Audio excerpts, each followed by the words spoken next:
राधा वल्लभ श्री हरिवंश श्री वृंदावन श्री वनचंद्र जी की जय हो। तो बहुत लोगों को ये जानना था कि दीदी आप मतलब भक्ति के मार्ग में कैसे आए हैं।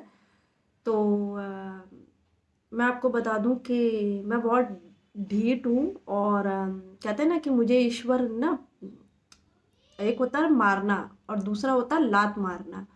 तो शायद ईश्वर ने ना मुझे ना लात मार के अपनी तरफ खींचा है, क्योंकि मैं बड़ी ढीठ हूँ। और इसलिए बोल रही हूँ क्योंकि हम मतलब ईश्वर ने ना कई बार मौका दिया, कई बार चीज़ों को समझने का मौका दिया, कई बार उन्होंने ना बताया कि इस संसार में कोई अपना नहीं है। हर बार उन्होंने मतलब कहते हैं ना कि हमेशा धक्का आपको एक बार आप इग्नोर कर दोगे, 2 बार कर दोगे, 3 बार कर दोगे, चौथी बार आपको ईश्वर ना आपको बचा लेता है। लेकिन तब हमें लगता है ना कि क्यों हुआ ये हमारे साथ? ऐसा तो नहीं होना चाहिए था ना। लेकिन मैं शायद वो हूँ जिसे एक होता है कि आपके पूर्व जन्म के संस्कार होते हैं, दूसरा ये होता है कि अच्छे संतों के या गुरुजनों का हमें साथ मिल जाए, या हमारे पेरेंट्स के द्वारा जो एक चला आ रहा है भक्ति का मार्ग वो। तो मेरी लाइफ में ऐसा कुछ भी नहीं था भक्ति को लेकर, कभी दूर दूर तक इन चीज़ों में कभी थे ही नहीं, दूर दूर तक नहीं थे। तो ईश्वर ने यहाँ पर मतलब मैं आपको क्या बताऊँ। मैं जो हूँ वो मिलिट्री जो बोलते हैं, बीएसएफ बॉर्डर सिक्योरिटी फोर्स। मेरे फादर एक ऑफिसर रैंक के हैं, एक कमांडो ऑफिसर है। अ, लेकिन हमारे घर का माहौल कभी सही था ही नहीं, मतलब कभी नहीं सही था, खास तौर से लड़कियों के प्रति कभी एक माहौल, कभी एक मतलब।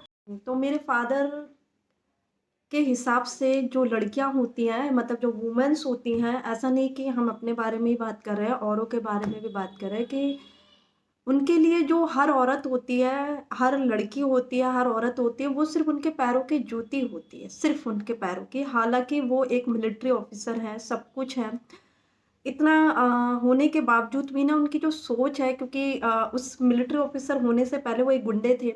और पूरे गांव में फेमस हैं, क्योंकि उनके जब वो अपनी बड़ी अ, भाई की बीवी को मार सकते हैं, उसके बावजूद भी भाई नहीं बोलता है, सिर्फ ये सोच के कि चलो कोई बात नहीं, छोटा है। हमारे घर में ना एक परंपरा है। वो परंपरा क्या है कि औरतों को मारने की एक परंपरा है। जैसे मेरी दादी को मेरे दादाजी जब सोचिए बहू घर में है उसके बावजूद भी मारपीट करना। मेरे बड़े भैया हैं, उनका भी यही माहौल है कि मारना पीटना बहनों को और मतलब बीवी को। मेरे फादर की भी यही एक सोच है कि जितना हो सके मारो, जितना हो सके आप उन्हें मारिए, और उन्हें जो गंदी गालियाँ होती हैं, अगर मैं 1-2 आप लोग को सुना दूँ तो कोई बड़ी बात नहीं होगी, शायद बहुत लोगों ने ये चीज़ें सुनी होंगी। तो मेन यही होता था कि हम जिस घर में इतने होने के बावजूद भी ना, तो उनके लिए लड़कियों को पढ़ाना लिखाना भी नहीं था।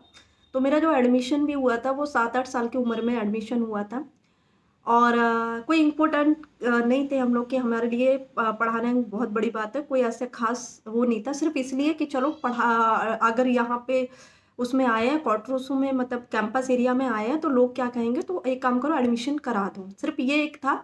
बाकी उनका मोटिव ये था कि उनका लड़का, तो लड़के के लिए इम्पोर्टेंट थे, तो वो लड़के के बेस के कारण ही हम लोग कैंपस एरिया में आए थे अपना गाँव छोड़कर। अब आने के बाद भी ना कभी हमें यहाँ भी आना तो बस फादर का हम लोगों को, मतलब जैसे आपने देखा होगा कि जब पुलिस वाले होते हैं, आर्मी वाले होते हैं, उनको एक बेल्ट मिला होता है जो वर्दी पर, और एक डांगरी पहनते हैं ये लोग। तो मेरे फादर, मैंने आपको बताया था कि मेरे फादर कमांडो में, तो ये लोग डांगरी पहनते हैं, डांगरी में भी बेल्ट होते हैं, इनके जो जूते होते हैं वो भी कोई आसान जूते नहीं होते, नॉर्मल जूते जैसे नहीं। तो आपने कोई गलती की है या नहीं की है, लेकिन आप मार खाओगे, ये हमारे घर का सबसे ज़्यादा इम्पोर्टेंट नियम था, चाहे वो मेरी माँ हो, चाहे मेरी बहन हो, चाहे मैं खुद नहीं हूँ।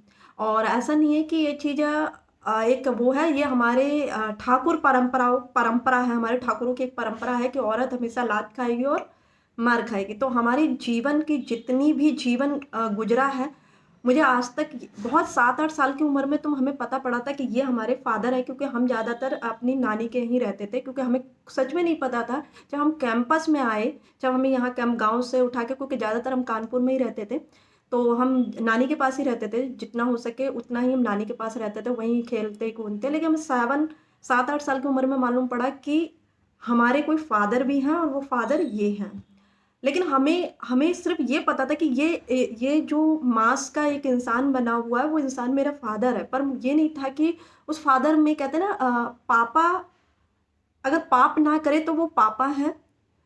और क्या बोलूँ, हमने अपने घर पर कभी खुशी नहीं देखी, कभी नहीं देखी। हमेशा कुछ देखा है तो सिर्फ बेल्टों से मारना, पीटना, गाली गलौज। हाँ, गलती नहीं होती थी तो भी मार खाओ, गलती है तो भी मार खाओ। लेकिन जब आप डर में रहते हो ना, तो गलती भूल कर भी नहीं करते, क्योंकि आपको पता होता है कि मार खाओगे, लेकिन फिर भी आप मार खाते हो। तो ऐसे हमें याद है कि जब हमें बेल्ट पड़ते थे, तो घूम घूम के जब हमें बेल्ट पड़ते थे तो वो ऐसे घूम कर आते थे, तो ये वाला हिस्सा पूरा हमारा जो खाल होती थी कि आपको जब आप बचपन में होते हो तो ऑलरेडी आपकी जो जो मसल्स होती है, जो स्किन होती है, वो बहुत सॉफ्ट होती है, तो वो पूरी एकदम पूरा छप जाता था। कुछ भी चाटा क्या, आपको पता होगा जो कमांडो में होते हैं उनके हाथ और पैर कितने मजबूत होते हैं, ये जो लोग होंगे उनको पता होगा। ऐसा नहीं था, मतलब ये होता था। ये ऐसा कोई दिन मुझे आज तक ये याद नहीं है कि हम कैंपस एरिया में क्वार्टर्स होते हैं, जैसे टाइप 2 टाइप 1 ऐसे होते हैं, उनमें मुझे आज तक ये याद नहीं है कि हम हंसे कब थे। ये हमें याद नहीं है। पापा को अगर हमें एजुकेशन देना, वो सिर्फ एक मैंने बताया नहीं कि आपको एक सिर्फ लोगों को दिखाना था, मान्यता कि हाँ, बाकी उन्हें कोई मतलब नहीं था।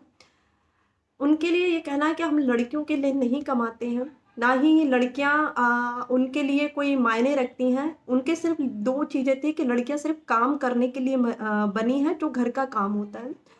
तो हमारे यहाँ गाँव में ना पानी नहीं आता, तो 5 किलोमीटर 3 किलोमीटर दूर से हम कुएँ से पानी लाते थे। लिपाई करना होता था गोबर से, आज भी हम करते हैं, ऐसा नहीं है। लिपाई करना होता था, पानी लेकर आना होता था, चूल्हे में खाना बनाना होता था, सीमेंट के सारे काम करने होते थे। यहाँ तक कि घर का बनता है तो भराव होता है, कहते हैं ना कि सबसे पक्का होने से पहले मिट्टी का भराव होता है, तो वो सारा मिट्टी हम पूरे दिन और रात लगते थे, पूरा मिट्टी का भराव करते थे हम। पूरा जो घर बनता था उस पर पूरी तराई करते, जो बेसिक जितने थे वो सारे काम करते थे, क्योंकि हमारे लिए काम की ही प्रधानता थी, पढ़ाई लिखाई से ज़्यादा काम की प्रधानता थी। काम करिए और उसके बाद पिटिए, दो ही काम थे, काम करिए और पिटाई करो। काम करो और उसके बाद पिटाई करो। ये एक रूटीन था, और ये अच्छा खासा रूटीन था। और गाली तो बहन की लोड़ी से नीचे उतरते ही नहीं थे, मतलब इतनी तगड़ी गालियाँ होती, तो ये नहीं है कि ये। और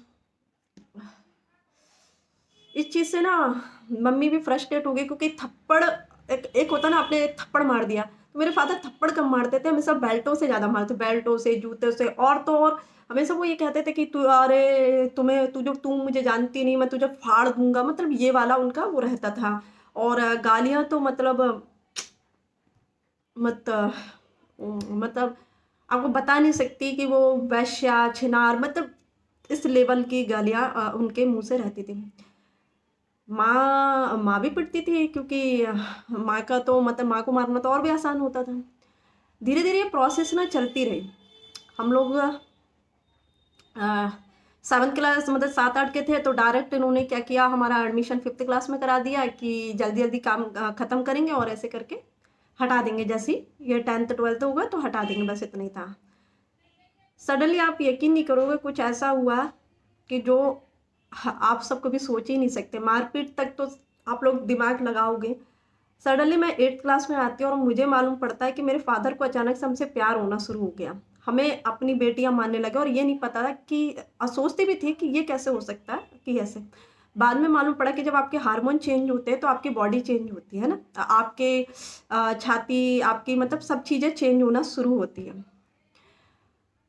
कहानी अब आपको शायद अजीब सी लगेगी, लेकिन जो भी बोल रही हूँ वो बिल्कुल सच बोल रही हूँ। उसके बाद हुआ वो जो कोई भी बाप अपनी बेटी के साथ नहीं करता, लेकिन अब ये कलयुग बोलूं या फिर बुद्धिहीनता बोलूं या फिर हवस बोलूं, लेकिन ये हमारे साथ होना शुरू हो गया था 8th क्लास से। हाँ, जब आपके ये स्टार्ट होते हैं उभरना, तो पापा हमारे पीटी में जाते थे। पापा हमारे पीटी में जाते थे, तो सुबह 5 बजे की पीटी होती है, जो फोर्स वाले होंगे अगर वो समझ रहे होंगे, सुबह 5 बजे की पीटी होती है। तो हमारे फादर, हम ऐसे सोते थे तो वो पूरा ऐसे अंदर हाथ डाल के मसलते हुए जाते थे। ये प्रोसेस भी कंटिन्यू चली, 8th हो गया, 9th हो गया, अब आए 10th में। 10th में थोड़ा सा और हुआ। उसके बाद में हमारे फादर क्या करने लगे कि ना मम्मी के इधर उधर चले जाना, जैसे मेरी मम्मी का 6 बजे दूध लेने जाना होता था, दूध लेके जाते थे, तो वो क्या करते थे, अपने जांग पर, मतलब अपनी थाई पर बिठाल के ना, फिर हमसे मतलब वही चीज़ें, हमारे कपड़े उतार के ना, और वही वापस से करना।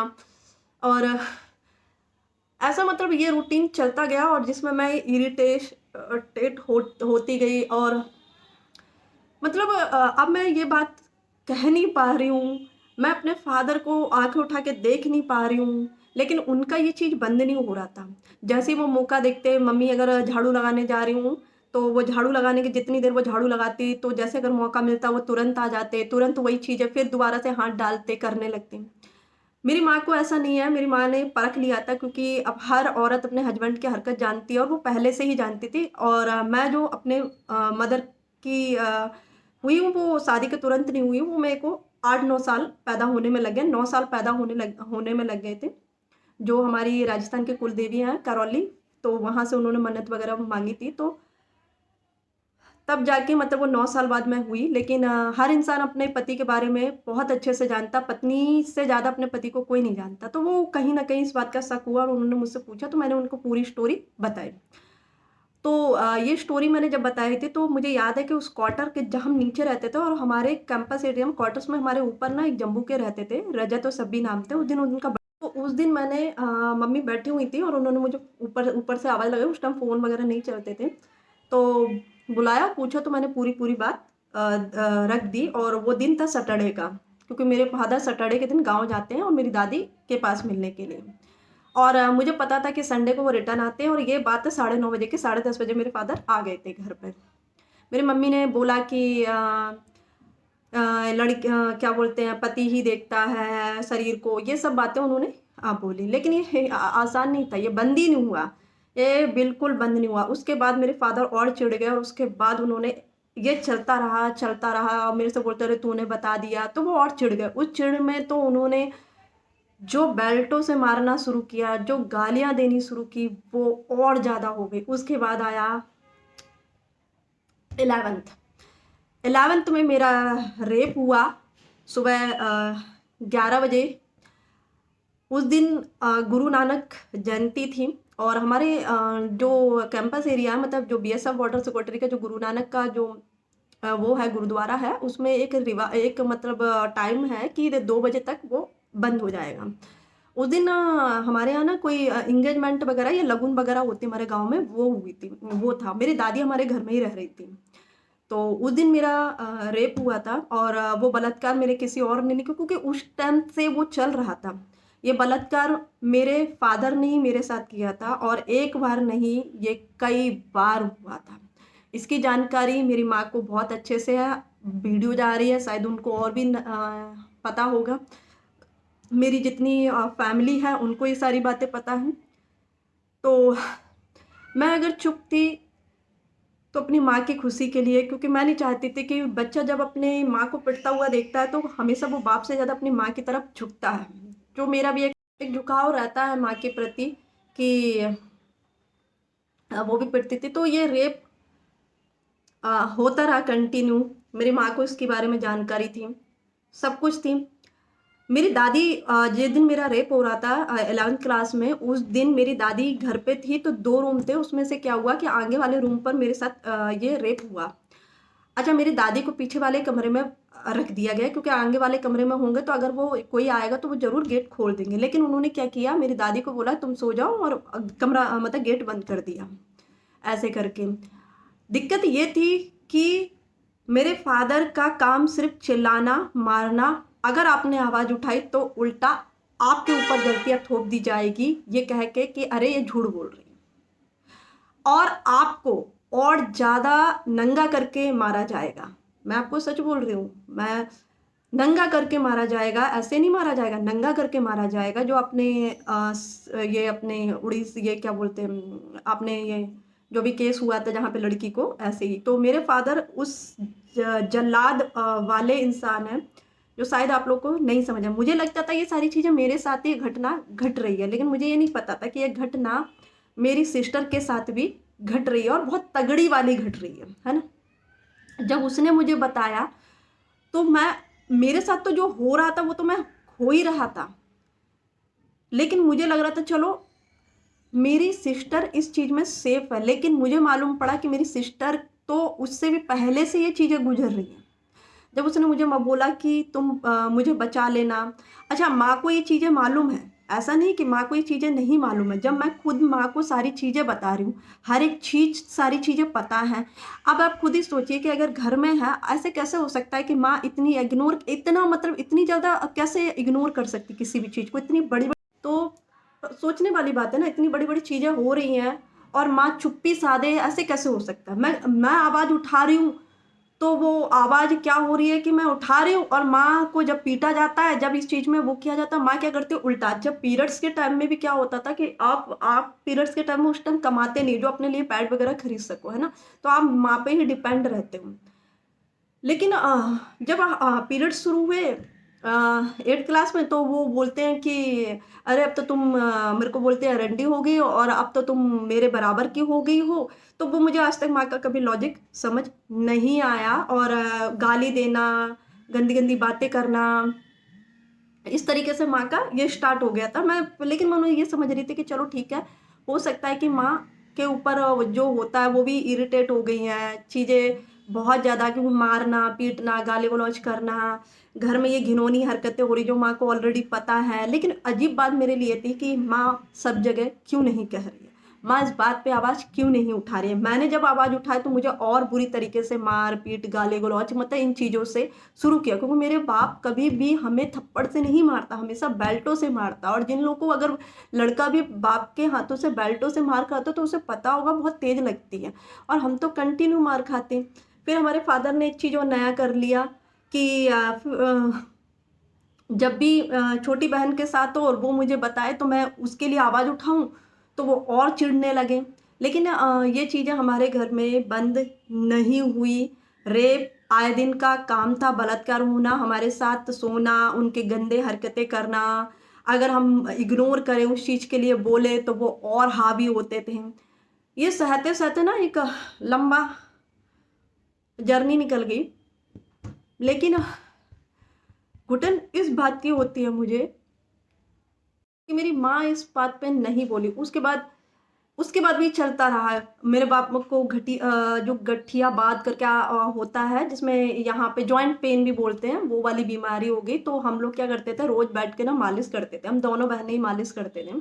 तो जब मालिश करते थे तो वो क्या करते थे कि जब आप मालिश करोगे ना तो बैठ के ही तो करोगे, पैरों की जब मालिश करते थे तो मालिश करते थे, आप यकीन नहीं करोगे, वो हमेशा हमारे प्राइवेट पार्ट पे ना इतना हाथ डालते थे, इतना उंगलियां करते थे, इतनी वो करते थे, 24 घंटा इतना घिनौना।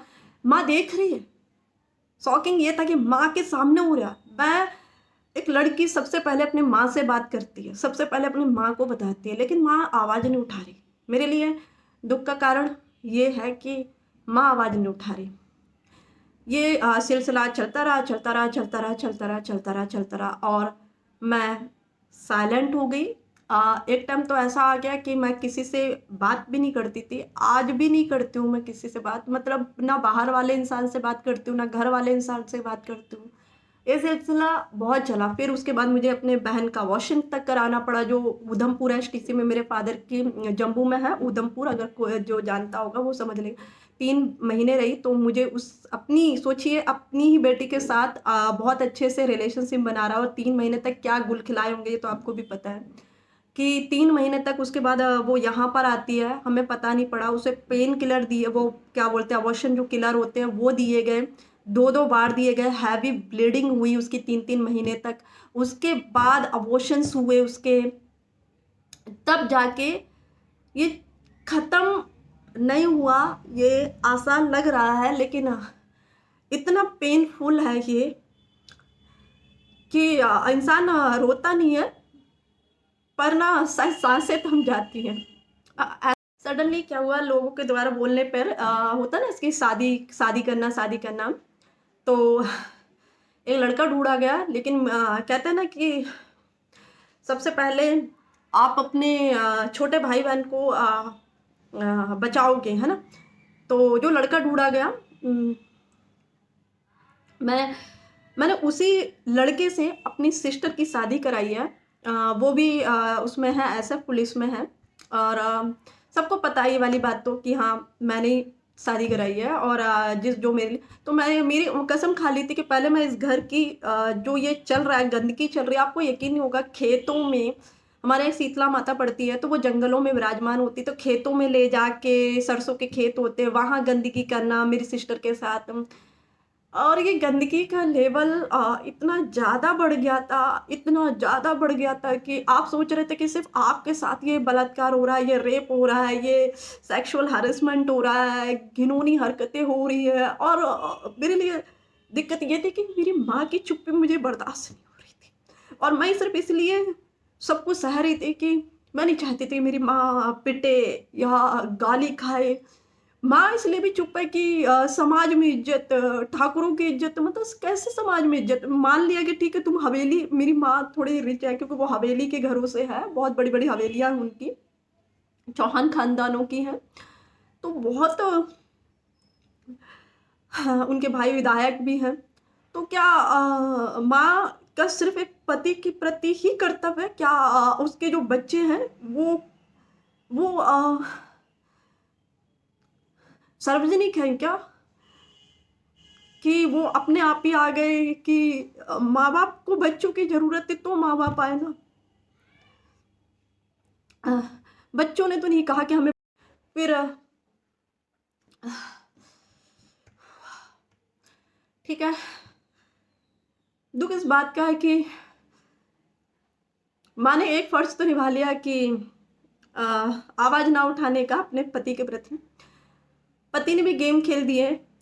माँ ने थोड़ी बहुत आवाज उठाई हमारे लिए, खड़े होकर लड़ाई की पति के सामने, तो 2 दिन 4 दिन बंद रहता था। उसके बाद पति ने एक लॉजिक खेला, वो ये लॉजिक खेला कि प्रॉपर्टी खरीद के माँ के नाम कर देना, जिससे माँ को ये लगा कि देखो मेरा पति अच्छा है। सडनली माँ का पूरा जो टर्न होता वो सडनली हमारे प्रति बदल गया। अब उनके लिए सिर्फ उनका हस्बैंड इम्पोर्टेंट था। जो चीज़ें हम अपनी माँ के लिए कर रहे थे कि नहीं, अगर हमने कोई भी गलत काम उठाया या कुछ भी गलत किया तो वो मेरी माँ को बहुत मारेंगे, और क्योंकि हमारे सामने पिटती थी तो हमें बहुत अच्छे से पता है। और आप यकीन नहीं करोगे, कभी 20 रुपए के पीछे पिटना, कभी 2 रोटी के पीछे पिटना, कभी लेट हो जाए या वो नहा के आ पाए तो पिटना, मतलब पिटने का कोई तरीका नहीं है। वो कभी भी पीट सकते। अगर दाल में पानी ज़्यादा है तो दाल फेंक दी जाएगी, आपके पूरा मार अलग पड़ेगी, वो अलग होगी। या फिर रोटी हल्की सी जल गई तो आपको मारा पीटा जाएगा। आपके 40 रुपए के अगर कुछ भी आ गया, आपने 40 रुपए 20 रुपए भी खर्च कर दिए, या आपने मार्केट से 20 रुपए की टिक्की पानी खा ली, तो ये तय है कि आपकी धुनाई अच्छी वाली नहीं, बहुत अच्छी वाली होने वाली है। तो आप सोचो कि वो लड़की कैसे अपनी माँ के बचाव के लिए, हम अंदर ही अंदर जो घुट रहे थे, वो घुटन शायद वही महसूस कर सकता है जिसके साथ ये हो रहा होगा या हो चुका होगा। फिर अभी भी चीज़ें ख़त्म नहीं हुई हैं और कंटिन्यू चल रही है। जब मैंने अपनी सिस्टर की शादी करवा दी तो मेरे बाप को और भी, मतलब होता ना, और गुस्सा आ गया। उसी टाइम क्या करता था, मेरे फादर क्या करते थे कि हमें छत पे लेके जाते थे, और जैसे मालूम 10 बजे रात में चले गए छत पे लेके, तो एक ड्रिंक कर लिया, करते नहीं है लेकिन क्या हुआ, ड्रिंक कर लिया जानबूझ के, और ड्रिंक कर लिया, और उसके बाद छत पे हमें कहो तो सुबह के 4 बज जाए, हमें मारना पीटना, पैर चटवाना, गाली गलौज करना। तो सडनली हमारे घर में एक लड़का आता था, तो उस टाइम क्या हुआ कि क्वार्टर खाली हुआ था, तो उसी के घर में हम किराए से रहे थे। तो किराए से जब रहे तो उसके बाद क्या हुआ कि 2 कमरे हमने बनवाए थे, क्योंकि मेरे फ़ादर को ये अगर हम मामा के यहाँ चले जाएँ तो उन्हें दिक्कत होती थी, अगर पड़ोसी के यहाँ चले जाएँ तो वो मार-पीट करते थे। मतलब मैंने आपको बताया ना, उनको पीटने की कोई वजह नहीं होती थी, बस उनको पीटना है। उनके लिए मैंने आपको स्टार्टिंग में ही बोला, उनके लिए ये परंपरा है। जो एक परंपरा गई है ना, ऐसे परंपरा है। वो ऐसा नहीं है कि ये परंपरा अभी खत्म नहीं हुई है, ये परंपरा अभी भी स्टार्ट है। क्योंकि अब हमारे जो भाई लोग हैं वो भी इसी परंपरा में शामिल हैं। घंटों बैठाल के रखते थे, वही मार-पीट, गाली-गलौज शुरू। अब वो मुझसे इतना और चिढ़ गए सिर्फ़ इस बात के लिए कि मैंने खुद शादी नहीं करके अपनी सिस्टर की शादी कराई। मेरे लिए ये करना बहुत ज़रूरी था, क्योंकि वो मैं दोबारा नहीं सह सकती कि वापस से फिर अबॉर्शन्स हो, फिर वो रोज़ सोने, रोज़ ये नहीं, मैं नहीं सह सकती थी ये चीज़ें। मुझे अब ये स्टॉप करना था, मुझे ये चीज़ें बंद करनी थी। सडनली हम लोग तो उन्होंने क्या किया, 2 कमरे बनवा दिए, 2 रूम बनवा दिए। क्यों? क्योंकि वो अब क्या हो रहा था कि लोगों के सामने वो गाली दे पा रहे थे, लेकिन अब वो हमें मार नहीं पा रहे थे। जब हम किराए से 3 महीने किराए से उन्हीं के घर में रहे थे, तो वो अब उनके पास क्या हो रहा था कि वो अब वजह नहीं मिल रही थी। क्योंकि मारेंगे तो कोई वजह भी तो होनी चाहिए ना, अब उनको ये वजह नहीं मिल रही थी, है ना? तो और दूसरा क्या है, 3 महीने जहाँ हम किराए से रहे, वहाँ पे क्या सेक्सुअल वो चीज़ें नहीं कर पा रहे थे वो। वो इसलिए नहीं कर पा रहे थे क्योंकि 24 घंटे जो किराए पे रहते तो उनका आना-जाना लगा रहता था। इन्होंने क्या किया, 2 रूम बनवाए हमारा। अब फिर उन्होंने क्या किया, 2 रूम बनवाए और हमें फिर जब बन गए, तो फटाफट वो हमें ऊपर ले जाके, जैसे रोज़ का ये नियम था, रोज़ का, कोई ऐसा नियम नहीं था। तो मैं इतना डर गई थी, तो मैंने सामने जिसके यहाँ हम रहे थे, तो वहाँ पे मैंने ये बोला था कि वहाँ वो जब भी हमारे घर में अगर कोई साँप वगैरह निकल आए, तो वही मारने आता था वो लड़का। अगर हमारे घर में लाइट खराब हो जाए, तो भी वही आता था। अगर घर में कोई भी बाहर का काम होता, तो वही लड़का करता था। तो मैंने उसको ये बोला कि ये क्या बोलते हैं, जो ये मेरे फादर है, क्योंकि रोज़ आता था, तो मैंने हमेशा एक बोला कि जब हम लोग ऊपर रहते हैं, मुझे नहीं पता कि मेरी मम्मी को कब ये ऊपर से नीचे फेंक दे। तो और मैंने उसको सारी कहानी अपने घर की बता दी थी, पूरी कहानी बता दी थी। लेकिन मुझे ये नहीं पता था कि मैंने अपनी लाइफ़ में वो गलती बहुत बड़ी की है। वो ये गलती थी कि मैंने बता दी, और ये भी बता दिया था कि मेरे फादर ऐसा ब्लू फ़िल्म्स वग़ैरह भी देखते हैं, सब कुछ, क्योंकि सब बता दिया था मैंने उसको। और पहले आपने देखा होगा मेमोरी कार्ड आता है, उसमें भरवाते थे। तो एक दिन मैंने उनका मोबाइल पकड़ लिया था और उसमें मैंने देखा कि वो चीज़ें चल रही हैं। अब ये सारी चीज़ें ना मैंने उसको सारी बता दी। सडनली क्या हुआ, उसके पास मौका मिल गया। अब उसने वो उसको सारी बताया, तो उसको मौका मिल गया वो चीज़ मेरे साथ करने का। लेकिन समय रहते ही जब मुझे लगा कि ये इंसान अब गलत जा रहा है, और मौका पाके वो ये बोलने लगा कि ब्लैकमेल करने लगा कि नहीं, अब ये सारी बातें मैं सब जगह बता दूँगा। यहाँ पे मेरी मम्मी की जो रिस्पेक्ट, जो बहुत रिस्पेक्टफुल वुमन बनती हैं वो, जो उन्हें नहीं पता कि उन्होंने जो करा है वो कितना, चुप रह के कितना बड़ा पाप किया है, वो उनको शायद तो वो जो जिसके बाद जिस लड़के की बात कर रही थी मैं, तो उसके बाद जब मैंने उसे बोल दिया कि नहीं, जब मतलब जब मुझे मालूम पड़ गया वो सही नहीं है, तो मेरे फादर ने क्या किया, उसका गुस्सा भी मुझ पे ही निकाला। मारना, पीटना, गाली-गलौज करना, ठीक है? क्यों? मैंने आपको बताया कि वो और ज़्यादा चिढ़ गए जब मैंने अपनी बहन की, क्योंकि उन्हें ये था कि जैसे ही मैं इसकी शादी कर दूँगा, तो ये आवाज़ नहीं उठा पाई, क्योंकि सिर्फ़ एक मैं ही थी जो आवाज़ गलत के लिए उठाती थी। लेकिन मैं जब-जब आवाज़ उठाती थी, तब तो मेरी आवाज़ को मार-पीट करके बंद कर दी जाती थी। तब मैं सिर्फ़ अपनी माँ की तरफ देखती थी। तो उसके उसके लिए भी मुझे ऐसे ही मारना-पीटना। फिर जब वो कॉलेज भी जाती थी, तो कॉलेज जब जाती हूँ, वो भड़काने लगा कि अरे ये कॉलेज जाती हूँ। सोचने वाली बात है कि मैं जिस बस से रेगुलर आती हूँ, अगर मैं उस बस से रिटर्न भी आती हूँ, मेरी जितनी भी फ्रेंड सर्कल भी है, जो लड़कियाँ जो इकट्ठे कॉलेज से बाहर निकल के जब आती, तो मेरी माँ को वो समझ नहीं आ रहा, मेरी माँ भी उसके, क्यों? क्योंकि मेरी माँ का भी रिलेशन उससे चलने लगा था। इधर मेरे फादर का प्यार मिल नहीं रहा था, और मेरी माँ को उधर से सपोर्ट मिल रहा था, क्योंकि टीवी का जो रिचार्ज वगैरह वो भी सब वो कर देता था। कोई भी चीज़ ज़रूरत होती थी, वो पूरा ला के दे देता था बिना पैसे का। तो कहो, इधर से मेरी माँ के साथ, और इधर वो मुझे भी ब्लैकमेल कर रहा था। लेकिन कहते हैं कि कब जब आपके लिए ना आवाज़ कोई नहीं उठाए ना, तब सिर्फ़ आपको उठानी पड़ती है। लेकिन उस टाइम तक मैं बहुत ज़्यादा चुप हो गई थी, बहुत ज़्यादा साइलेंट हो गई थी, अपने कमरे से निकलना भी मुझे अच्छा नहीं लगता था। और आज ये सिचुएशन है कि जब मेरा भाई छोटा था, मुझे लगा शायद बड़ा होगा, तो मैं उसको ये सारी बातें बताऊँगी, या फिर धीरे-धीरे मेरी माँ ही सारी बात बताएगी। लेकिन असली गेम तो अब खेल गई मेरी माँ कि बहुत अजीब बात है कि जिस माँ से मैं सबसे ज़्यादा प्यार करती हूँ ना, सबसे ज़्यादा, मतलब अगर कहते हैं ना वफादारी क्या होती है, मैंने अपनी माँ से सिर्फ वफादारी की है, सिर्फ वफादारी। कि लोग बोलते हैं ना कि बॉयफ्रेंड या गर्लफ्रेंड या फिर ये वो फलाना ढिकना, मेरे लिए मेरी माँ के अलावा कोई नहीं। जिस माँ के लिए मतलब होता ना कि मैंने अपनी पूरा बचपन डर, एंजाइटी, डिप्रेशन में कर दिया, उसके बाद मुझे लगा कि अब शायद अब सही हो। ट्यूशन भी पढ़ाती थी तो बच्चों के सामने जो 10th 11th के बच्चे होते थे उनके सामने गाली गलौज करना, तो उनको भी मैं समझाती थी कि कोई बात नहीं, मतलब फादर है, कोई बात नहीं। वो लोग बोलते थे कि दीदी ऐसा तो हमारे घर में भी नहीं होता, लेकिन सब कुछ समझाती थी कि कोई बात नहीं फादर है, कोई बात नहीं फादर है। लेकिन ये चीज़ें ना कभी-कभी लगता है कि शायद मम्मी अब आवाज़ उठाती, शायद मम्मी अब आवाज़ उठाती, शायद अब आवाज़ उठाती, लेकिन नहीं उठाया। चलो वो टाइम भी चला गया, फिर मुझे लगा मेरा भाई बड़ा हो जाएगा, वो समझेगा। पापा ने यहाँ गेम खेल लिया, गेम कितना खतरनाक वाला खेला जो मेरी माँ को पूरी सच्चाई पता है, पूरी सच्चाई। 2017 में क्या किया, मेरे फादर ने मेरे भाई को ले लिया और मेरे बारे में इतना गंदा बोला, जो वो करते थे वो मेरा किसी और के साथ लगा के बोल दिया। आज यहाँ पे मुझे लगा कि शायद मम्मी आवाज़ उठाएँगे, तो वो बोलता है कि मैं तुझे अपनी बहन नहीं मानता।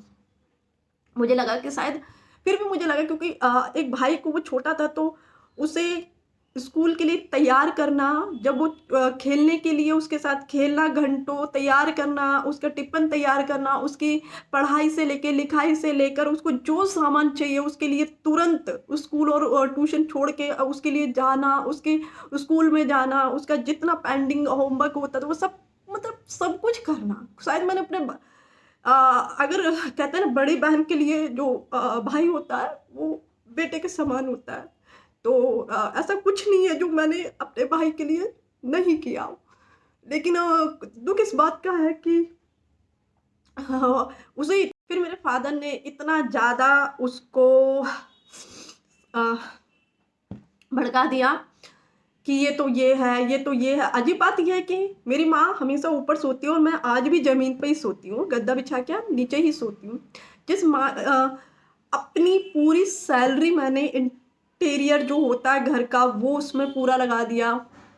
अपनी जो मेहनत होती है, शारीरिक मेहनत, जो फिजिकल मेहनत होती है घर को, वो मैंने पूरी लगा दी। मैं स्कूल जाती थी, मैं अपनी माँ से सिर्फ ये कहती थी मम्मी सारा काम हो गया, क्योंकि नीचे हमारे 9 रूम है, ऊपर 5 रूम है, एक बड़ा सा हॉल है, कम से कम नहीं तो 1 बीघा का हमारा गार्डन वगैरह है, वो सब कुछ देखती थी, मैं ही देखती थी। हमारे घर में कोई नौकर चाकर काम नहीं करते हैं, पूरा मैं ही संभालती थी। बाहर का कहते हैं ना जो रोड का मकान होता है 100 फुट जगह छोड़ के मिलता, पूरा झाड़ू बाड़ू, मतलब 7 सवा 7 बजे मेरी 7:15 पे गाड़ी आ जाती, तो मैं पूरा 5 बजे उठ के पूरा काम करके फिर स्कूल जाती। बस माँ से इतनी विनती करती थी कि आप सिर्फ उठ के पूजा कर देना, बाकी मैं जा रही हूँ। अ, यहाँ मतलब सब कुछ अपने भाई के लिए, क्योंकि वो गर्मी ज़्यादा लगती है तो एसी लगवाना, उसके लिए मतलब कोई ऐसी चीज़ नहीं है जो मैंने शायद ना की हो, इतना है। लेकिन दुःख चलो वो तो शायद जो था वो था।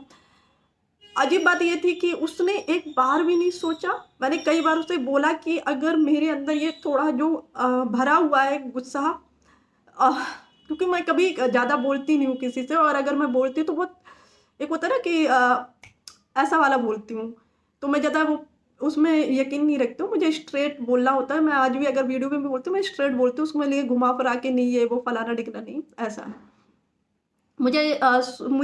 मेरा एक ही अब सिद्धांत रहता है कि मुझे अच्छे बनने का कोई शौक नहीं है, लेकिन सच्चे बनने का शौक है। मुझे पता है कि अगर आज मैंने सही बोला तो आज से भले 1 साल बाद मेरी आवाज़ ज़रूर उठेगी कि हाँ, उस लड़की ने सही कहा था।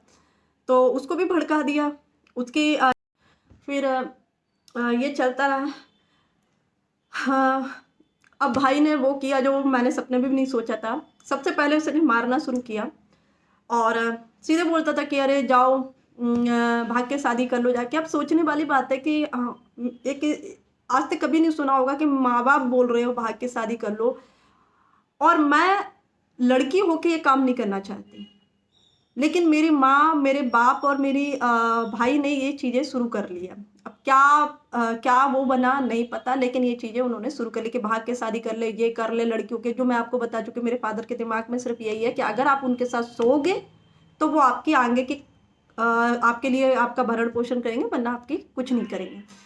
लेकिन मेरे लिए हमेशा मैं बोलते थे, आप लड़का ढूँढिए, अच्छा लड़का ढूँढिए और आप शादी कर दीजिए, बेसिक काम होता है। क्योंकि हमारे जो खानदान है, ठाकुरों का जो खानदान होता है, उसमें सिर्फ़ एक लड़की अपने आप से नहीं जुड़ी होती है, वो पूरे परिवार से, पूरे गाँव से जुड़ी होती है। तो एक गलती से ना ऐसा नहीं होता कि सिर्फ़ उसका तो घर बस जाता है, लेकिन उसके चारों तरफ जो लोग होते हैं ना, उसको तकलीफ़ होती है।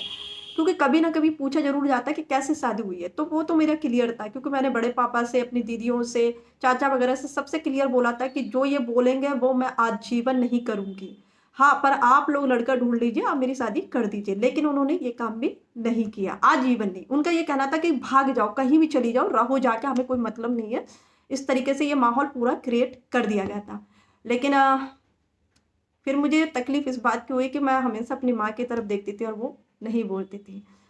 बहुत सेफ गेम खेल गई मेरी माँ। और दुःख इस बात का होता है, चाहे लड़का हो चाहे लड़की, एक बार वो पिता उसे कड़वा भी बोल दे चलेगा, लेकिन वो उस माँ की तरफ ज़रूर देखते हैं या देखेगी, जिसके साथ पूरी जर्नी उसे पता है कि इस घर में कितना घिनौना हुआ है। जिस फिर ये चलता रहा। हाँ, अब भाई ने वो किया जो मैंने सपने में भी नहीं सोचा था। सबसे पहले उसने मारना शुरू किया और सीधे बोलता था कि अरे जाओ, भाग के शादी कर लो जाके। अब सोचने वाली बात है कि एक आज तक कभी नहीं सुना होगा कि माँ-बाप बोल रहे हो भाग के शादी कर लो, और मैं लड़की होके ये काम नहीं करना चाहती। लेकिन मेरी माँ, मेरे बाप और मेरी भाई ने ये चीज़ें शुरू कर ली है। अब क्या वो बना नहीं पता, लेकिन ये चीज़ें उन्होंने शुरू कर ली कि भाग के शादी कर ले, ये कर ले लड़कियों के। जो मैं आपको बता चुकी हूँ, मेरे फादर के दिमाग में सिर्फ़ यही है कि अगर आप उनके साथ सोओगे, तो वो आपकी आगे की आपके लिए आपका भरण-पोषण करेंगे, वरना आपकी कुछ नहीं करेंगे। लेकिन मेरे लिए हमेशा मैं बोलती थी, आप लड़का ढूँढिए, अच्छा लड़का ढूँढिए और आप शादी कर दीजिए, बेसिक काम होता है। क्योंकि हमारे जो खानदान है, ठाकुरों का जो खानदान होता है, उसमें सिर्फ़ एक लड़की अपने आप से नहीं जुड़ी होती है, वो पूरे परिवार से, पूरे गाँव से जुड़ी होती है। तो एक गलती से ना ऐसा नहीं होता कि सिर्फ़ उसका तो घर बस जाता है, लेकिन उसके चारों तरफ जो लोग होते हैं ना, उसको तकलीफ़ होती है। क्योंकि कभी न कभी पूछा ज़रूर जाता है कि कैसे शादी हुई है? तो वो तो मेरा क्लियर था, क्योंकि मैंने बड़े पापा से, अपनी दीदियों से, चाचा वगैरह से सबसे क्लियर बोला था कि जो ये बोलेंगे वो मैं आजीवन नहीं करूँगी। हाँ, पर आप लोग लड़का ढूँढ लीजिए, आप मेरी शादी कर दीजिए। लेकिन उन्होंने ये काम भी नहीं किया, आजीवन नहीं। उनका ये कहना था कि भाग जाओ, कहीं भी चली जाओ, रहो जाके, हमें कोई मतलब नहीं है। इस तरीके से ये माहौल पूरा क्रिएट कर दिया गया था। लेकिन फिर मुझे तकलीफ़ इस बात की हुई कि मैं हमेशा अपनी माँ की तरफ देखती थी और वो नहीं बोलती थी। बहुत सेफ गेम खेल गई मेरी माँ। और दुःख इस बात का होता है, चाहे लड़का हो चाहे लड़की, एक बार वो पिता उसे कड़वा भी बोल दे चलेगा, लेकिन वो उस माँ की तरफ ज़रूर देखते हैं या देखेगी, जिसके साथ पूरी जर्नी उसे पता है कि इस घर में कितना घिनौना हुआ है। जिस बेटी ने तुम्हारी खातिर, सिर्फ़ तुम्हारी खातिर बाहर आवाज़ नहीं उठाई, सिर्फ़ तुम्हारे खातिर। आज जब उसको ज़रूरत है, सही बात आपके बोलने से, ना वो लड़के को बोल रही है, ना वो बाप को, क्योंकि वो बोलेंगे ही नहीं। क्योंकि कहते हैं ना कि अगर किसी के नाम कर दो तो वो भी नहीं बोलेगा। तो बहुत सारी प्रॉपर्टी उन्होंने नाम की, तो मम्मी का एकदम दिमाग चेंज हो गया और उनके लिए अब कोई मायने नहीं रखते हैं ऐसे करके। और 2021 में ये चीज़ें बहुत ज़्यादा हावी हो गई। और बुरा तो मैंने बताया ना कि जब भाई ने मारना शुरू किया, मैंने बहुत सारी वीडियो भी डाली थी बीच-बीच में। वीडियो डालने का ये नहीं था कि मेरा यूट्यूब कोई कैसा नहीं था, मुझे ये था कि मुझे अपने गाँव वाले और अपने जो मामा की तरफ वालों को जोड़ना था। और मुझे ये था कि मुझे अपनी जो बात है, जो ये लोग झूठ बोलते हैं, वो मैं सामने लाऊँ, ऐसे करके। तो अभी भी जो वीडियो जाएगी, वैसे तो सबको पता ही है कि, लेकिन अभी क्या है कि खुल के जाएगी। और क्योंकि व्हाट्सएप, मेरी फैमिली का पूरा एक व्हाट्सएप ग्रुप है जिसमें सारी बातें हो रखी हैं।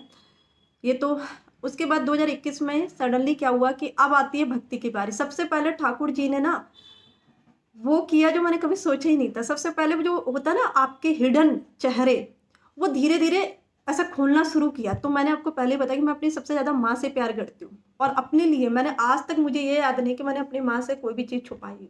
कोई भी चीज़ नहीं। उस स्कूल से लेकर कॉलेज से लेकर मैंने कभी भी, और आज भी कोई भी चीज़ होती है मैं कभी नहीं छुपाती। सबसे ज़्यादा प्यार ही माँ को करती हूँ मैं, सबसे ज़्यादा। मेरे लिए सबसे ज़्यादा माँ से ही प्यार करती हूँ मैं।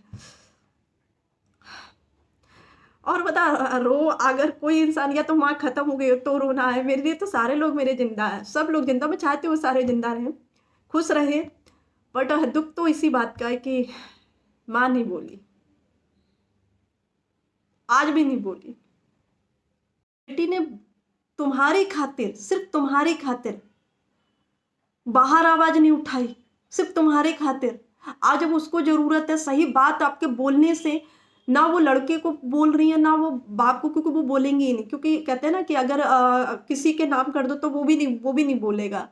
तो बहुत सारी प्रॉपर्टी उन्होंने नाम की, तो मम्मी का एकदम दिमाग चेंज हो गया, और उनके लिए अब कोई मायने नहीं रखते हैं ऐसे करके। और 2021 में ये चीज़ें बहुत ज़्यादा हावी हो गई। और बुरा तो मैंने बताया ना कि जब भाई ने मारना शुरू किया, मैंने बहुत सारी वीडियो भी डाली थी बीच बीच में। वीडियो डालने का ये नहीं था कि मेरा यूट्यूब कोई कैसा नहीं था, मुझे ये था कि मुझे अपने गांव वाले और अपने जो मामा की तरफ वालों को जोड़ना था। और मुझे ये था कि मुझे अपनी जो बात है, जो ये लोग झूठ बोलते हैं, वो मैं सामने लाऊं ऐसे करके। तो अभी भी जो वीडियो जाएगी, वैसे तो सबको पता ही है कि, लेकिन अभी क्या है कि खुल के जाएगी। और क्योंकि व्हाट्सअप, मेरी फैमिली का पूरा एक व्हाट्सअप ग्रुप है जिसमें सारी बातें हो रखी हैं। ये तो उसके बाद 2021 में सडनली क्या हुआ कि अब आती है भक्ति की बारी। सबसे पहले ठाकुर जी ने ना वो किया जो मैंने कभी सोचा ही नहीं था। सबसे पहले वो जो होता है ना आपके हिडन चेहरे, वो धीरे धीरे ऐसा खोलना शुरू किया। तो मैंने आपको पहले बताया कि मैं अपनी सबसे ज़्यादा माँ से प्यार करती हूँ, और अपने लिए मैंने आज तक, मुझे ये याद नहीं कि मैंने अपनी माँ से कोई भी चीज़ छुपाई हो, कोई भी चीज़ नहीं। उस स्कूल से लेकर कॉलेज से लेकर मैंने कभी भी, और आज भी कोई भी चीज़ होती है मैं कभी नहीं छुपाती। सबसे ज़्यादा प्यार ही माँ को करती हूँ मैं, सबसे ज़्यादा। मेरे लिए सबसे ज़्यादा माँ से ही प्यार करती हूँ मैं। और बता, रो अगर कोई इंसान, या तो माँ खत्म हो गई हो तो रोना है, मेरे लिए तो सारे लोग मेरे जिंदा हैं, सब लोग जिंदा। मैं चाहती हूँ सारे जिंदा रहें, खुश रहे। बट दुख तो इसी बात का है कि माँ नहीं बोली, आज भी नहीं बोली। तो सबसे पहले ठाकुर जी ने 2021 में, 2019 की बात है, तो मैंने बताया कि भाई ने भी वही काम शुरू किया, मारना पीटना, गाली गलौज, मतलब कोई कमी नहीं छोड़ी भाई ने भी। लेकिन फिर भी मैं वहीं टिकी रही, उसी घर में रही, क्योंकि मेरे को एक ही चीज़ है कि ऐसे मुंह छुपा के नहीं जाऊंगी, जाऊंगी तो शेरनी बन के जाऊंगी, पर ऐसे मुंह छुपा के नहीं जाऊंगी कभी भी। ये था, बहुत बहुत टॉर्चर किया, खाना तक नहीं देते थे। अगर आप खाना लेने जाओ तो आपके हाथ से छुड़ा लिया करते हैं भाई। और मारना पीटना तो वो अलग ही है, गाली गलौज का लेवल उनका कम नहीं है। अ, बिना गलती की सज़ा मिलना, फिर सडनली हमारे ठाकुर जी ने कृपा की। जिन दो लोग को मैं ज़्यादा खास मानती थी, उन्हीं दो लोग का चेहरा सामने आया। सबसे पहले माँ का चेहरा सामने आया कि मैं जिस माँ को लिए अपना पूरा पैसा, अपनी मेहनत, अपनी सारी चीज़ें एकदम देती रहती थी, देती रहती थी, देती रहती थी, वो माँ मेरी कभी थी नहीं। जिस भाई को बचपन से लेकर वो ये कहता था ना ये चाहिए, मैं वही दिलाती थी। वही कहता था अभी जाना है, मैं कितने भी तबीयत खराब हो या कुछ भी हो, मैं अभी जाती थी। क्योंकि मेरे को निमोनिया जो होता है, अस्थमा, वो वाली भी प्रॉब्लम है, क्योंकि मेरे लंग्स इन्फेक्शन हो रखे थे। L4 L5 ऑलरेडी मेरी रीढ़ की हड्डी की खराब है। एंजाइटी लेवल बहुत ज़्यादा हो गया है, पैनिक अटैक्स हो गए हैं, यहाँ तक कि हार्ट अटैक आ चुका है। बहुत सारी चीज़ें हैं, लेकिन अच्छा हुआ कि जिससे मैं प्यार करती थी, मेरी माँ, सबसे पहले उनका चेहरा दिखा कि स्वार्थ सबसे इम्पोर्टेंट है। और उसके बाद भाई, ठाकुर जी ने ऐसी कृपा की कि मेरी माँ ही बोलती है कि इसका तो पूजा पाठ करना बंद करो। और गाली का लेवल तो मतलब मुझे आज तक नहीं पता, मतलब इतनी गंदी गालियाँ होती है ना, जो मतलब कहते हैं ना कि शायद दिल्ली की जो क्या बोलते हैं, जो वैश्यावृत्ति वाली जो गालियाँ होती है, वो मेरे माँ के मुंह से निकलना शुरू हुई, अमृत की तरह मेरे भाई के मुंह से निकलना शुरू हुई कि अरे इसके तो ठाकुर जी हम फेंक फेंक देंगे, इसको तो क्या बोलते पूजा पाठ इसकी करना बंद कर देंगे। तो मैं महाराजू की उससे ना कीर्तन करती थी, तो वो अरे सो ये तो कीर्तन करती है, माला जप करती है, तो मतलब इतना घिनौना बोला। उसके बाद कुछ नहीं बचा, जब मार लिया, पीट लिया, गाली गलौज, फादर बोलते थे कि ये तो रखैल है, ऐसे बोलते थे। मेरा भाई बोलता था अरे छिनार है, वैश्या है, मतलब मतलब लेवल ही तो आप मत पूछो कि कितना बड़ा लेवल है। और चलो यहाँ तक तो सीमित था। उसके बाद अ, जब मैं इन सारी चीज़ों से डटी रही, नहीं फ़र्क पड़ा, तो मेरे भाई ने वो किया जो शायद आप लोग नहीं समझ सकते। मुझे लगता था सिर्फ मेरे फादर ही कर सकते थे। उसके बाद मेरे भाई ने भी वही कांड किया जो नहीं करना चाहिए था उसको, उसने भी करना शुरू कर दिया, वही जो सेक्सुअल हरासमेंट वाली। तब फिर आवाज़ उठाई। सबसे पहले मैंने अपने गाँव वालों को बुलाया। पूरे पूरे गाँव वाले आए और गाड़ी भर कर आए। सबने समझाया, नहीं माने। उसके बाद मेरे समाज वालों को मैंने सारी खुल के बात बताई, वो उनके भी नहीं माने। लास्ट में मेरे पास एक ही ऑप्शन था और वो था पुलिस केस, जो मुझे एफआईआर करानी पड़ी थी। क्योंकि अब मैं नहीं, अब अपने लिए आवा, क्योंकि एक ही चीज़ समझ आया। मैंने 2 वीडियो देखी थी महाराजू की कि अगर आपके साथ गलत हो रहा है तो आप आवाज़ उठाइए, फिर चाहे वो पिता ही क्यों ना हो या भाई। और उसके बाद भाई ठाकुर जी ने ऐसी कृपा की कि मेरी माँ ही बोलती है कि इसका तो पूजा पाठ करना बंद करो। और गाली का लेवल तो मतलब मुझे आज तक नहीं पता, मतलब इतनी गंदी गालियाँ होती है ना, जो मतलब कहते हैं ना कि शायद दिल्ली की जो क्या बोलते हैं, जो वैश्यावृत्ति वाली जो गालियाँ होती है, वो मेरे माँ के मुंह से निकलना शुरू हुई, अमृत की तरह मेरे भाई के मुंह से निकलना शुरू हुई कि अरे इसके तो ठाकुर जी हम फेंक फेंक देंगे, इसको तो क्या बोलते पूजा पाठ इसकी करना बंद कर देंगे। तो मैं महाराजू की उससे ना कीर्तन करती थी, तो वो अरे सो ये तो कीर्तन करती है, माला जप करती है, तो मतलब इतना घिनौना बोला। उसके बाद कुछ नहीं बचा, जब मार लिया, पीट लिया, गाली गलौज, फादर बोलते थे कि ये तो रखैल है, ऐसे बोलते थे। मेरा भाई बोलता था अरे छिनार है, वैश्या है, मतलब मतलब लेवल ही तो आप मत पूछो कि कितना बड़ा लेवल है। और चलो यहाँ तक तो सीमित था। उसके बाद अ, जब मैं इन सारी चीज़ों से डटी रही, नहीं फ़र्क पड़ा, तो मेरे भाई ने वो किया जो शायद आप लोग नहीं समझ सकते। मुझे लगता था सिर्फ मेरे फादर ही कर सकते थे। उसके बाद मेरे भाई ने भी वही कांड किया जो नहीं करना चाहिए था उसको, उसने भी करना शुरू कर दिया, वही जो सेक्सुअल हरासमेंट वाली। तब फिर आवाज़ उठाई। सबसे पहले मैंने अपने गाँव वालों को बुलाया।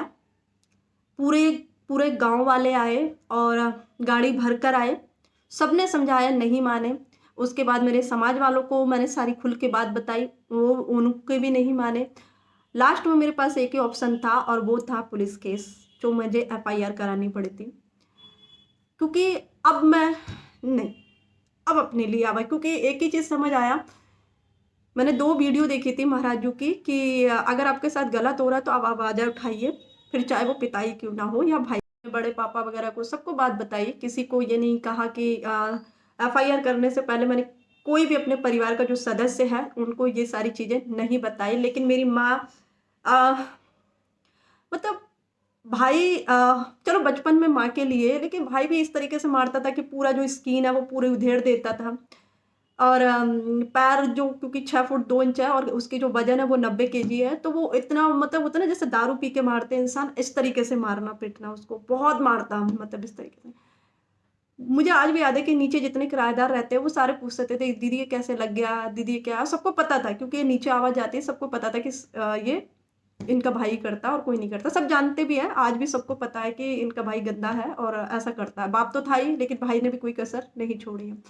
क्या मुझे तोड़ने वाले मेरे लिए शॉकिंग ये है कि मुझे तोड़ने के लिए ना कोई बाहर से नहीं ईश्वर ने भेजा, मुझे तोड़ने के लिए ना घर के अंदर से ही भेजा। और दुख बाहर का कम लगता है, दुख अंदर का ज़्यादा लगता है। दुख तब ज़्यादा लगता है कि आपकी माँ आपकी आँखों के सामने हो, सारी सच्चाई जानती हो, लेकिन आवाज़ नहीं उठा रही हो। दुख इस बात का लगता है कि आपकी इस भाई को आपने अपने बेटे की तरह पाला-पोसा और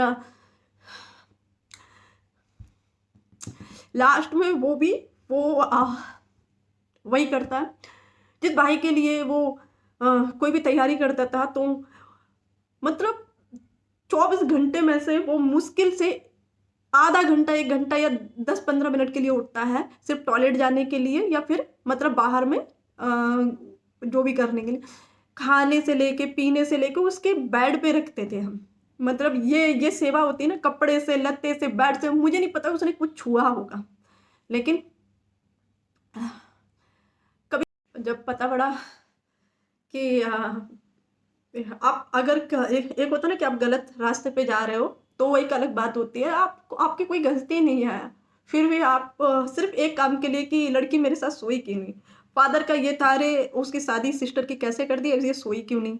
फिर ये वो चाहते थे कि मैं उनके साथ दोबारा से वही वो मेरा बलात्कार करे या फिर मैं अपनी मर्जी से उनके साथ सो, तो वो नामुमकिन था। उन्होंने इस तरीके से भाई को भी भड़काया, लेकिन उसने दिमाग नहीं लगाया इस बेवकूफ ने कि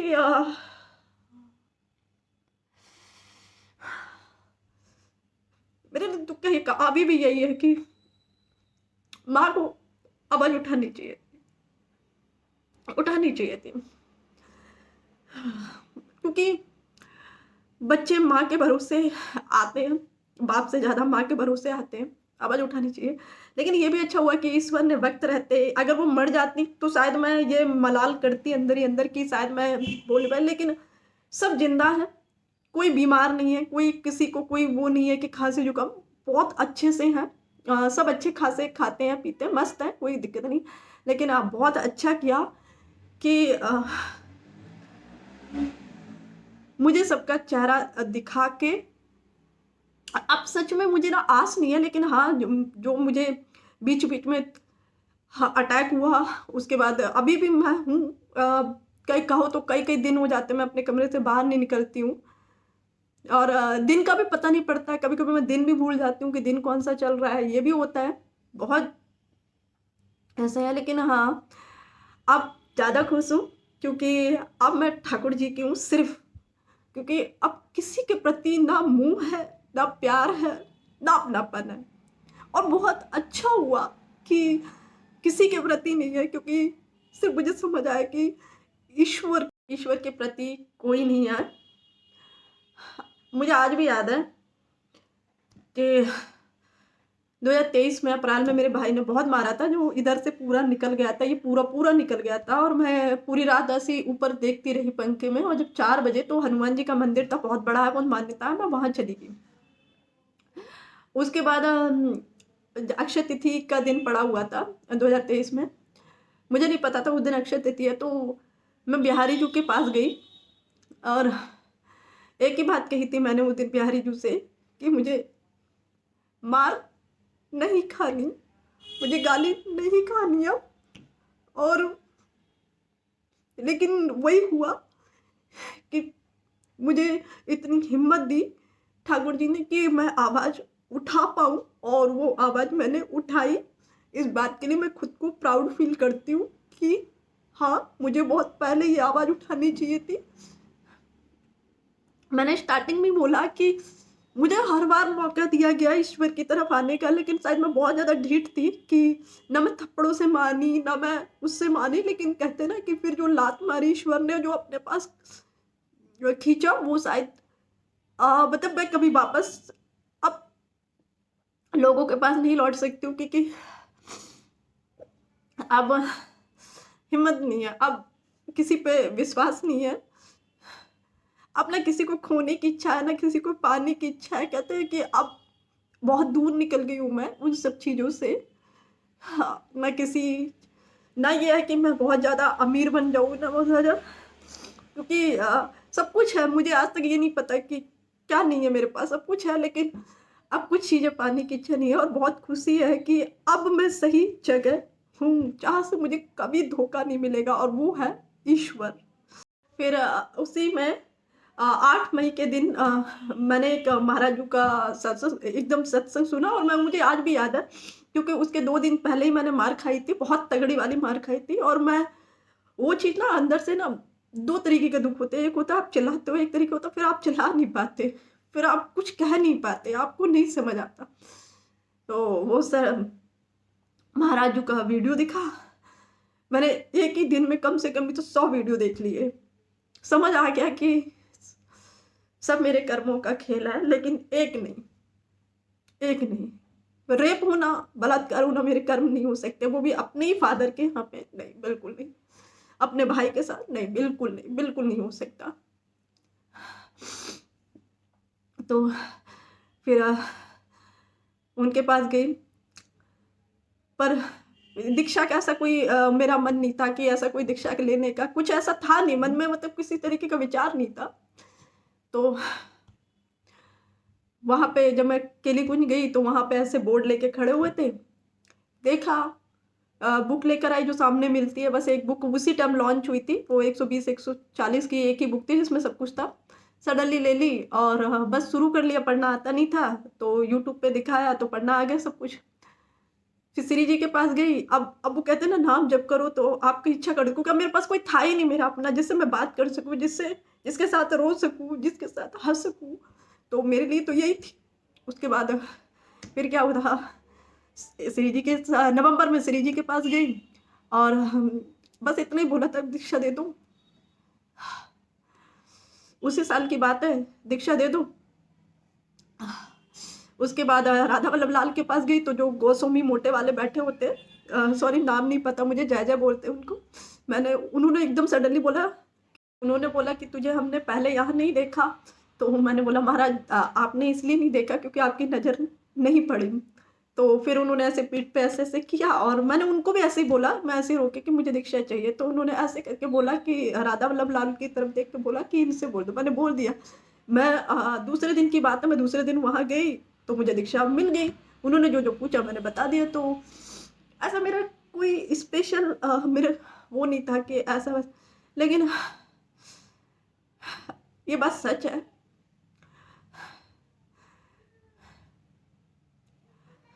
गोविंद के अलावा आपका कोई नहीं होता। और अच्छी बात पता क्या होती है, जब आपको सब चीजें सही सही दिखने लगे, आपको मुक्ति तभी मिलेगी जब आप अपने पूरे परिवार से, समझ रहे हो, कि किसी से मोह ना हो, किसी से ममता ना हो, किसी से उम्मीद ना हो, तो समझ लेना आप मुक्त हो गए। अब आपका कोई नहीं है, अब आपके सब हैं पर अब आपके लिए कोई इंपॉर्टेंट नहीं है, तो समझ लेना कि अब आप मुक्त हो गए। वहां से मेरी जर्नी स्टार्ट हुई धीरे धीरे। और आज आप लोग बोलते हो इतने सारे ठाकुर जी, तो मैंने आपको पहले ही बताया कि भक्ति का हमारे यहाँ कोई नहीं था। हाँ, हम, मेरी मम्मी नवरात्रि के व्रत जरूर रखती, जो मैंने 12 साल तक जोत जला के रखी थी, लेकिन वो भी कोई ऐसा नहीं था कि मैं बहुत ज्यादा इस पे थी। जो एक मान्यता के अकॉर्डिंग टू चलते हैं कि जवारे बोना, सग दुर्गा सप्तशती का पाठ करना, लेकिन हाँ मैं दुर्गा सप्तशती का पाठ करती थी। उसमें एक जो एनर्जी होती थी, उस एनर्जी जब मैं, क्योंकि मैं दो दो पाठ एक साथ कर देती थी दुर्गा सप्तशती के, नहा धो के, जवारे भी होते थे, जोत पूरे 9 दिन चलती थी। वो जो ऊर्जा निकलती थी तब मैं देखती थी, मुझे और गुस्सा आता था। लेकिन आज सिर्फ और सिर्फ मैं अपने राधा वल्लभ लाल की हूँ। आज अगर सदगुरु हैं, वो मेरे पिता के पिता हैं। और इसके अलावा मेरी ज़िंदगी में ना कोई था ना कोई है, क्योंकि मैं बोल चुकी हूँ, मैं अपनी ज़िंदगी में सबसे ज़्यादा अगर प्यार करती हूँ या किसी से मोहब्बत करती हूँ और या वफादारी रखती हूँ तो सिर्फ अपनी माँ के लिए, सिर्फ अपनी माँ के लिए, किसी के लिए नहीं। लेकिन थोड़ा भी मेरी मम्मी नहीं मुझे है। और क्या बोलूँ आगे, खुशी है कि जिस ठाकुर को मैं जानती नहीं थी, आज उसके बगैर जीना नहीं है। आज तो आज तो बस ऐसा है कि कोई मुझसे ये बोलता ना फेंक दूंगा या ये कर दूंगा वो कर दूंगा, मैं एक ही चीज़ बोलती हूँ, जिस दिन क्योंकि मैं ऑलरेडी 2 बार सुसाइड अटेम्प्ट कर चुकी हूँ। यहाँ पे निशान है, शायद दिख नहीं रहा होगा, ये भी मैं नस काट चुकी हूँ जिसका अभी तक निशान खत्म नहीं हुआ है। और लाइफ में इतना कुछ हो गया है